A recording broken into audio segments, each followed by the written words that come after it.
పెళ్ళైన ప్రతి కోడలు చూడాల్సిన వీడియో ఇది. ప్రతి ఇంటి గడప వెనుక దాగున్న చీకటి ఘోష ఇది. పెళ్లికి ముందు ఏ ఆడపిల్ల అయినా గూడు మారే భయం ఉన్నా తోడు దొరుకుతుందన్న ఆశతో పుట్టిల్లు పెంచడానికి మెట్టినీళ్లు బ్రతకడానికి అన్న గుడ్డి నమ్మకంతో కళ్ళకు గంతలు కట్టుకుని అనామకారణ్యానికి ప్రయాణం కడుతుంది. ఆ తర్వాత పశువుల సంతలో బేరం కుదిరినట్లు ఒక సంబంధం వస్తుంది, పెళ్లి కూడా అయిపోతుంది. కన్నీళ్లతో కన్నవాళ్ళని వీడి పక్కనున్న వాడే సర్వస్వం అనుకుంటుంది. రేపటి నరకానికి ముస్తాబు చేసిన బలి పశువు అని తను గ్రహించలేకపోతుంది. కొత్త ఇల్లు, కొత్త కాపురం, కొత్త మనుషుల నడుమున మోజు తీరేదాకా సాగే కామపు కౌగిలి. పగలు రాత్రి తేడా లేకుండా కామంతో కబలిస్తూ అత్తుకుపోతాడు. బానిసకి వేసే బంగారు సంఖ్యలవి, పంజరంలో పక్షికి పెట్టే పసందైన విందది. కానీ నా జన్మ ధన్యమైపోయింది, ఇదే కదా జీవితం అని గాల్లో తేలిపోతున్నా పిచ్చిది. ఏ తప్పు చేయకుండా బ్రతికుండగానే పాడ ఎక్కే కర్మ ఒక ఆడదానికే రాసింది. ప్రతిరోజు మెంటల్ టార్చర్. పిల్లలు పుట్టిన తర్వాత కొత్త మోజు తీరిపోతుంది. ఆ ఇంటి వంటగదే ఆమెకి ప్రపంచమైపోతుంది. ఇల్లు ఊడ్చే చీపురు, గిన్నెలు తోమే సబ్బు, వాటితోనే మాట్లాడుకుంటుంటుంది. ఇంట్లో వాళ్ళందరికీ జీతం లేని పని మనిషి, గాడిద చాకరీ చేసిన గడ్డి పోచంతో కూడా విలువ ఉండదు. ఉల్లిపాయ కోస్తూ వచ్చే కన్నీళ్లలో తన బాధను దాచేసుకుంటుంది. నమ్మిన మూగుడు తాగొచ్చు కొడతాడు, పరాయి పడకలు ఎక్కుతాడు. నిలదీస్తే నువ్వేం బీగుతావని నోరు నొక్కేస్తాడు.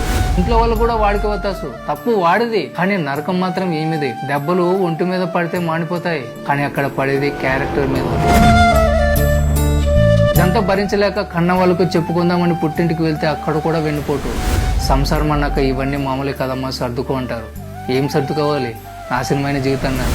ఏం చేయాలో దిక్కుదోచదు. వదిలేసి వద్దామంటే పిల్లల భవిష్యత్తు, పరువు అనే బోటకపు మాటలు అడ్డుగోడలై నిలుస్తాయి.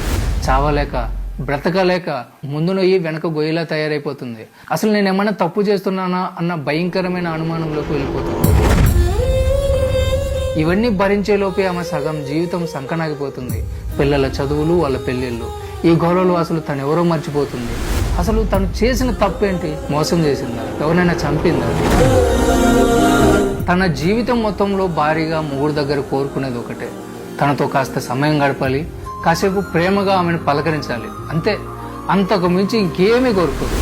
ఆ గుక్కెడు ప్రేమ దొరికితే చాలు, జీవితాంతం నీ ఇంటికి పడిగాపులు కాస్తూ నవ్వుతూ బ్రతికేస్తుంది. కానీ తన జీవితం మొత్తం వెతికినా కూడా ఆ ప్రేమ దొరకదు, ఆ టైం రాదు. ఏ ఆశతో అయితే ఆ ముగ్గురిని పెళ్లి చేసుకుందో అవి ఎప్పటికీ నెరవేరవు అని తెలిసినా కూడా ఏమీ చేయలేని స్థితికి ఆమె చేరుకుంటుంది. పెళ్ళైనప్పటి నుంచి తను ఏ తప్పు చేయకపోయినా ఆ ఇంట్లో ఉన్న నేరస్తులను భరిస్తూ, ఆ గుక్కడు ప్రేమ కోసం దాహంతో అలమటిస్తూ, చివరికి తనకంటూ ఎవరూ లేక కన్ను మూసే ఒక అనాథ కోడలు.